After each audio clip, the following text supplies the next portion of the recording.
Assalamualaikum warahmatullahi wabarakatuh.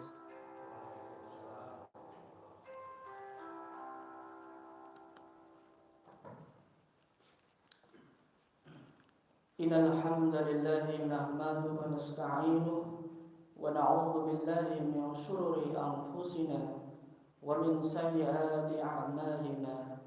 May yahdihillahu fala mudilla lahu wa may yudlilhu fala hadiya lahu. Asyhadu an la ilaha illallah wa asyhadu anna Muhammadan 'abduhu wa rasuluh. Jamaah Masjid Arafah rahimakumullah. Pada kesempatan pagi hari ini saya menggantikan penceramah yang tidak hadir karena beliau sedang berhalangan. Di sini saya akan mengutip salah satu ayat dalam surah Al-Qadr sebagaimana yang sudah saya tadi bacakan. A'udzu billahi minasyaitonir rajim. Bismillahirrahmanirrahim. Inna anzalnahu fi lailatul qadr. Bapak-bapak, ibu-ibu jamaah Masjid Arafah rahimakumullah. Apabila kita meninjau ayat ini secara letterlek atau makna lafzinya atau tafsiriahnya, itu berkaitan dengan turunnya Al-Quran di malam kemuliaan. Arti letterleknya kan begini: Inna anzalnahu fi lailatul qadr. Sesungguhnya kami telah turunkan Al-Quran pada malam kemuliaan. Nah, di situ sebetulnya ada pertanyaan, Bapak Ibu. Allah menggunakan kata kami, nahnu, inna anzalna, ya. Berarti bentuk plural atau jamak. Tetapi jangan dipahami bahwa maksud kami itu berarti Tuhan itu lebih dari satu. Itu bukan. Jadi maksud nahnu, kami, dalam Al-Quran itu dipahami secara majasi atau metafor. Nah, ada yang berpendapat di kalangan ulama bahwa makna kami itu wa idqulna li ta'zimi bi sigotil jamai. Jadi ada bentuk takzim, ya. Takzim itu apa Bapak Ibu? Suatu penghormatan pada figur yang lebih disegani itu takzim, gitu. Nah, di situ ada juga yang berpendapat bahwasanya kata kami itu menunjukkan lil muazzim nafsahu. Maksudnya Allah menggunakan kata kami itu sebagai bentuk atau sebagai wujud keagungannya. Jadi Allah menggunakan kata kami itu maksudnya ingin menunjukkan keagungannya. Itu jangan diartikan sebagai kami itu Allah itu lebih dari satu, tidak. Kecuali dalam Al-Quran itu disebut misalnya begini, ada kata huwa, ya. Huwa itu biasanya menunjukkan, bermakna bahwa Allah itu zat yang esa. Misalnya ada ayat begini, Qul wallahu ahad. Itu huwa di situ maksudnya ialah menunjukkan bahwa Allah itu adalah zat yang esa. zat yang tunggal. Tetapi di lain tempat Allah juga menggunakan kata kami, nahnu. Nahnu nazzalna dzikra wa inna lahu lahafizun. Ya, ada yang memahami kami itu berarti Allah dan sifat-sifatnya. Tapi ada juga yang memahami kami di sini maksudnya ialah sebagai bentuk wujud keagungan Allah. Lalu diteruskan anzalna. Di situ Allah menggunakan kata inzal, turun. Nah, turun itu sering dimaknai oleh sebagian ulama sebagai mewahyukan atau ihya. Jadi makna turun itu diartikan sebagai mewahyukan. Jadi Allah itu sudah mewahyukan. Nah, di situ ada dhamir hu. Dhamir hu itu kembalinya ke siapa? Ke Al-Qur'an. Loh, mengapa Al-Qur'an di situ tidak disebutkan saja? Karena itu sebagai bentuk bahwa Al-Qur'an itu sudah agung, sudah hebat, jadi tidak perlu disebutkan. Nah, itu maknanya begitu. Fi lailatul qadar, di dalam malam kemuliaan. Nah, itu adalah makna letter luck dalam Quran surat Al-Qadr. Seringkali imam itu kalau membaca surat Al-Qadr itu rohnya itu sering dihilangkan. Inna anzalnahu fi lailatul qadr wa ma adraka ma lailatul qadr. Jadi di situ sering dihilangkan huruf ro, padahal itu keliru. Harusnya tetap dibaca walaupun tidak secara jelas begitu. Nah, kalau kita memahami ayat ini Bapak Ibu, kita berarti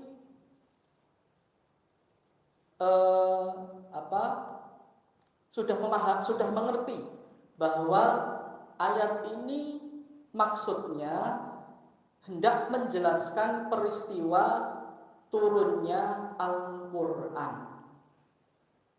Ya, kalau di dalam hadis yang diriwayatkan Ibnu Abbas itu kan di situ dijelaskan, ya, Al-Qur'an itu turun dari Lauhul Mahfuz ke Baitul Izzah.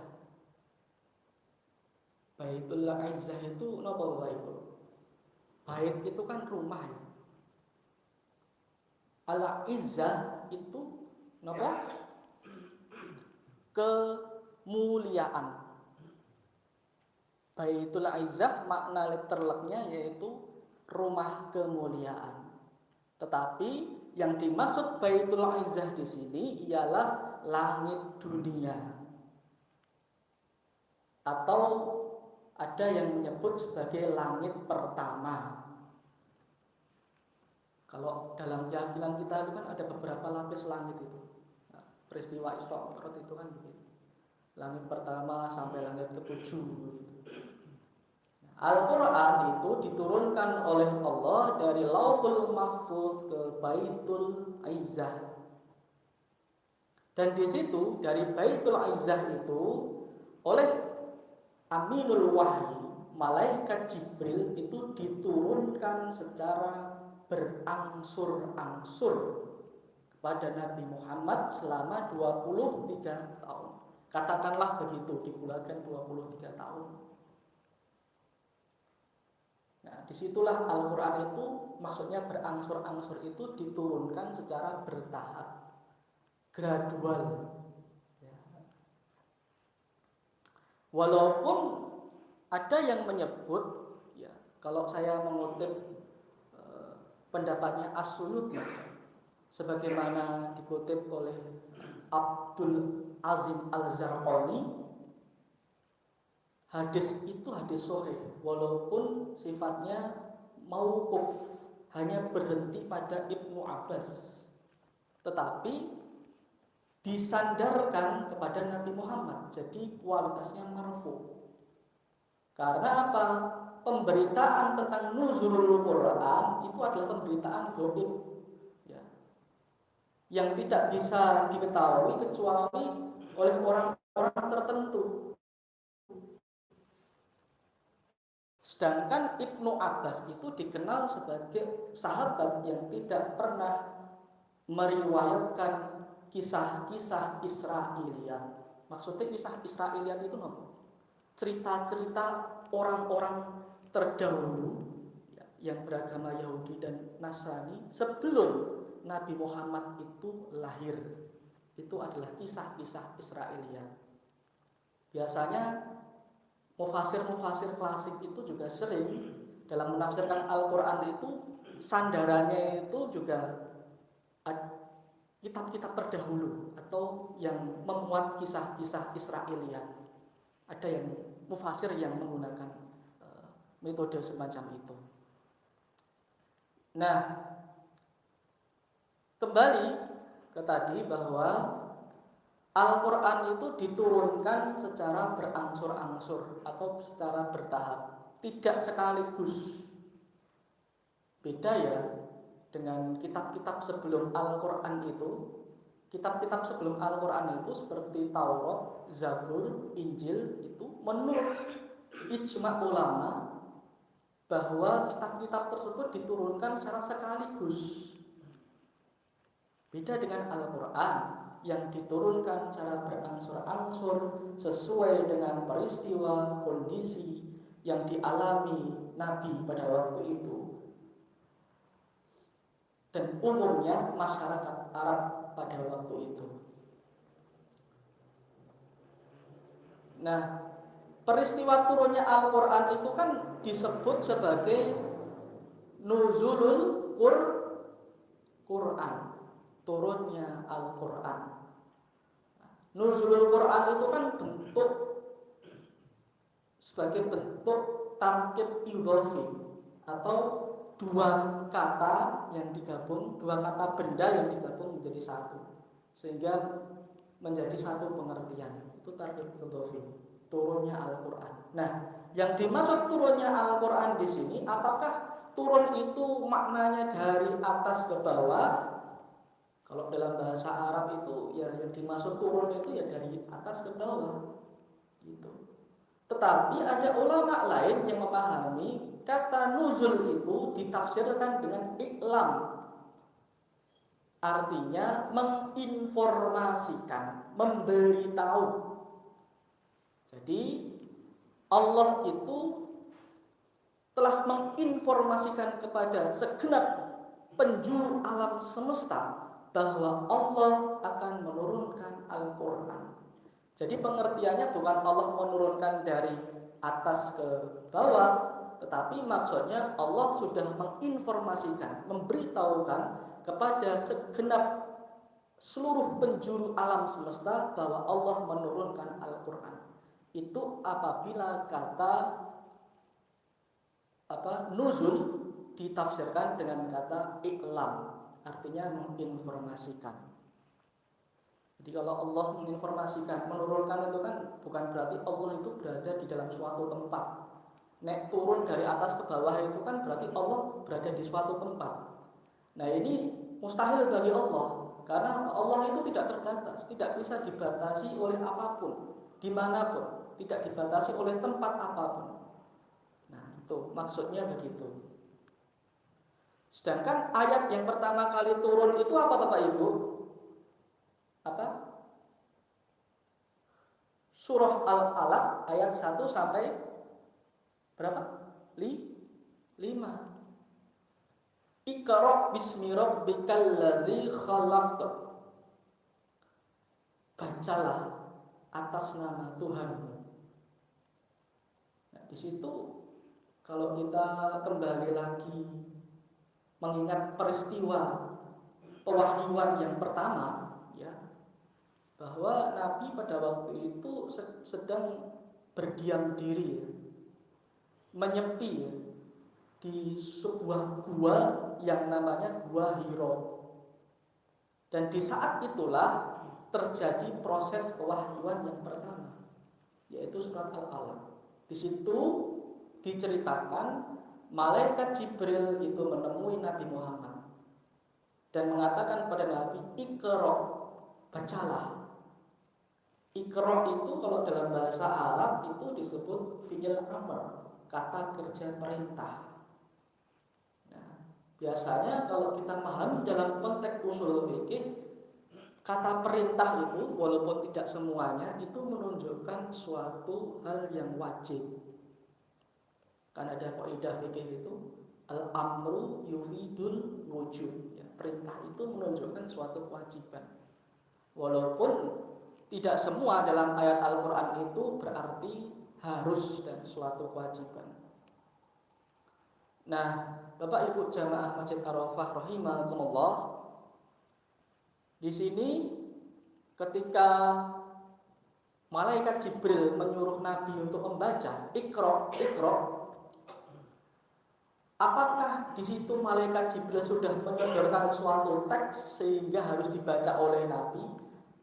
Ataukah ada makna lain selain itu? Yang dimaksud dengan Iqra tidak hanya membaca apa yang tertulis, tetapi juga membaca suatu fenomena yang tidak tertulis.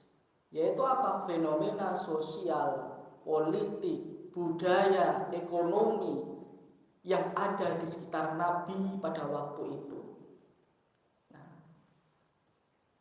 tertulis itu teks, sedangkan situasi peristiwa itu disebut konteks. Di situ kita mengenal adanya ayat-ayat kauniyah dan ayat-ayat kauniyah. Ayat-ayat kauniyah itu apa? Ayat-ayat yang tertulis, ya, yang ada dalam Al-Quran, ada dalam hadis, itu ayat-ayat kauniyah tertulis. Sedangkan ayat-ayat kauniyah itu ayat atau tanda-tanda fenomena yang ada di sekitar kita, yang ada di alam semesta ini, itu ayat kauniyah.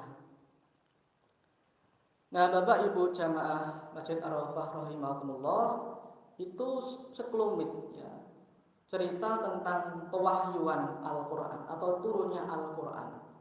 Nah, surat Al-Qadr itu menurut sebagian kalangan itu turunnya di Madinah pada waktu itu. Jadi setelah Nabi hijrah di Madinah ke Madinah. Ada yang menyebut surat Al-Qadr itu surat yang pertama kali turun di Madinah. Walaupun ini masih ada perbedaan pendapat. Nah, di sini kita dalam situasi saat ini, dalam peristiwa yang kita hadapi saat ini, itu bagaimana kita bisa memahami Al-Quran itu dengan sesuai dengan konteksnya atau sesuai dengan peristiwa atau kejadian yang kita alami. Nah, sekarang itu kan banyak ya hal-hal yang baru yang kita temui, sedangkan kalau kita baca-baca di literatur klasik, di Al-Quran, hadis maupun teks-teks ulama klasik itu tidak ada jawabannya. Begitu. Misalnya bayi tabung, terus apalagi banyak hal-hal yang baru yang tidak terdapat di dalam Quran dan Sunnah. Nah, saya di sini mencoba untuk menjelaskan ada salah satu ilmuwan yang berasal dari Perancis, namanya Maurice Bucaille. Nah, Maurice Bucaille itu menulis sebuah buku, judulnya dalam bahasa Perancis itu bunyinya begini: La Bible, le Coran et la Science. Nah, artinya Bible, Quran, dan sains modern. Nah, Bible itu merujuk ke Alkitab yang dipegangi oleh umat Kristen saat ini, itu Bible. Ada kitab perjanjian lama dan kitab perjanjian baru. Menurut Maurice Bucaille, bahwasanya Al-Quran ini kalau kita baca dalam konteks kemodernan itu sudah sesuai dengan ilmu pengetahuan. Jadi selaras dengan ilmu pengetahuan. Makanya Al-Quran itu kan disebut sebagai sholihun likulli zaman wa makan. Jadi sesuai dengan konteks ruang dan waktu. Makanya Maurice Bucaille itu mengatakan bahwa Al-Quran itu sesuai perkembangan zaman, sesuai dengan ilmu pengetahuan. Sebagai contoh misalnya di dalam Quran surat An-Naml ayat 88 itu disebutkan gunung-gunung itu bergerak. Menurut Maurice Bucaille bahwa secara